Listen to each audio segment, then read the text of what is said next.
नहमदुहु व नुसल्ली अला रसूलिहिल करीम अम्मा बाद औज़ु बिल्लाहि मिनश शैतानिर रजीम मिन हम्ज़िही व नफ़्ख़िही व नफ़्सिही।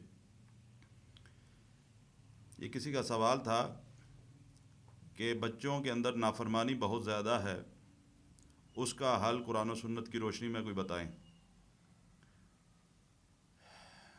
ये मसला तकरीबन आज के माशरे में अक्सरियत घरानों के अंदर ये होता है कि औलाद के अंदर नाफरमानी जो है वो बहुत ज़्यादा देखने में आती है।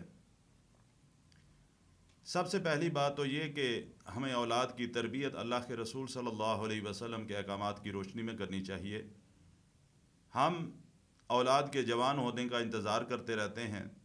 जब औलाद जवान हो जाती है उस वक़्त जब वो हमारी मुखालफत शुरू करती है तो फिर शायद हमें इस चीज़ का एहसास होता है। दीन इस्लाम हर हवाले से औलाद की तरबियत और दीन के दूसरे अहकामात के बारे में हमें नसीहत करता है। अल्लाह के रसूल सल्लल्लाहु अलैहि वसल्लम का फरमान है कि जिस तरह औलाद 7 साल की हो तो उसको नमाज की तलकीन शुरू कर दो, जब 10 साल की हो जाए तो उनको सख्ती के साथ नमाज की तरफ राग़िब करो। अब हम दुनिया के हसूल की खातर और दुनियावी कामों की खातर औलाद पर सख्ती करते हैं, लेकिन शायद मुझ समेत अक्सर वालिदैन नमाज के लिए औलाद पर सख्ती ना करते हों। फिर जब वो उम्र का हिस्सा वो गुज़रता चला जाता है, वो सब्ज़ टहनी सख्त होना शुरू हो जाती है, तो फिर अगर हम कहते हैं कि अब तुम अल्लाह के हुक्म के मुताबिक नमाज की पाबंदी या दूसरे घर के अंदर मौजूद दूसरे जो हमारे दुनियावी मामलात हैं और मसाइल हैं उस हवाले से हम कहते हैं, तो वो आगे से हमारी उस बात को मानने से इनकार करते हैं।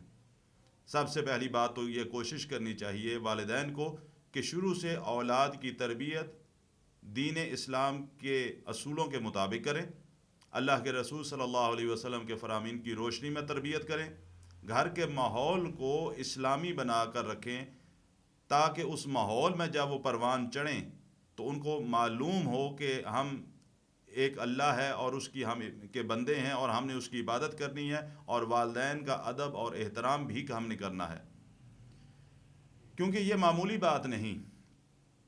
अल्लाह के रसूल सल्लल्लाहु अलैहि वसल्लम का एक फरमान ज़िक्र करके मैं बात को आगे बढ़ाता हूँ कि अल्लाह के रसूल सल्लल्लाहु अलैहि वसल्लम फरमाते हैं कि जिस शख्स से उसका वालिद नाराज़ हो, जब तक उसका बाप उस बंदे से नाराज़ रहता है उसका अल्लाह उस बंदे से नाराज़ रहता है।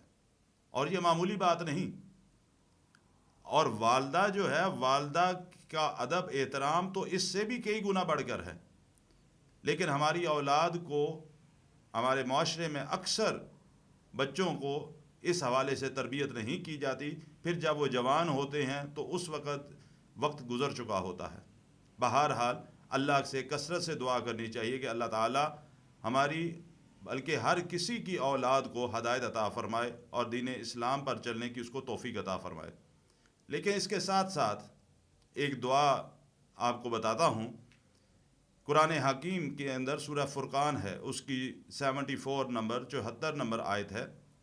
हर नमाज के बाद 19 दफ़ा ये आयत मुबारका पढ़कर अल्लाह ताला से दुआ करें और अगर मुमकिन हो तो इसको पानी पर दम करके इसके साथ सूरह फातिहा 7 दफ़ा पढ़ें और इसके बाद सूरत फलक और सूरह नास जो है वो 11 दफ़ा, और दरमियान में ये आयत करीमा पढ़कर अल्लाह ताला से दुआ भी करें और पानी पर दम करके अपने बच्चों को पिलाएं।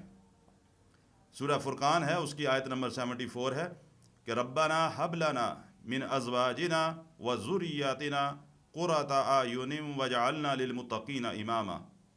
ये अपनी औलाद के लिए भी कर सकते हैं, और बाज़ औक़ात घरों के अंदर ख़वातीन इंतहाई सख्त मिजाज होती हैं, घरों में झगड़ा बनता है, ख़वातीन अपने खामंद की नाफरमानी करती हैं, तो ऐसा खामंद अपनी औरत के लिए, अपनी बीवी के लिए भी पढ़कर इसको दम भी कर सकता है और अल्लाह से दुआ भी मांग सकता है।